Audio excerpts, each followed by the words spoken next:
একজন বাবা তিন বছর পরে প্রবাস থেকে আসে, তার ছেলে সন্তান কি করে আপনি ছেলেটার কাহিনী দেখলে অবাক হয়ে যাবেন। দেখেন বাবার জন্য ওই, আমি তো এখানে বসে বসে দেখলাম তুই ইচ্ছা মতো খেলতাছিস।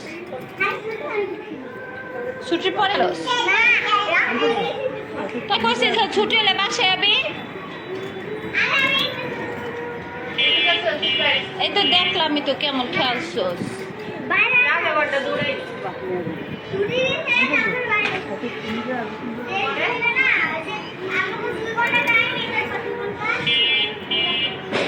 এই তোর আব্বু তো কালকে আইতাছে।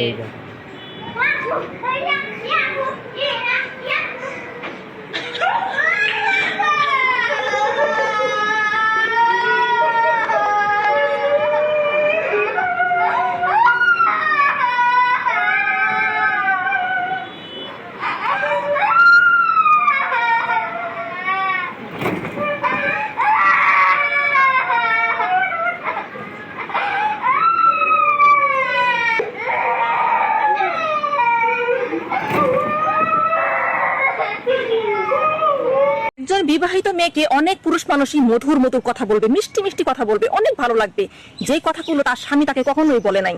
তার মানে এটা মনে করো না তুমি বিশ্ব সুন্দরী হয়ে গেছো, তোমার মতো সুন্দরী এই পৃথিবীতে আর একটাও নেই। একটা জিনিস মনে রাখবে, সব ফুলেই কিন্তু ভ্রমর আছে, যখন ওই ফুলের মধুটা খাওয়া হয়ে যায় তখন কিন্তু ফুলটা এমনিতেই কিন্তু পড়ে যায়।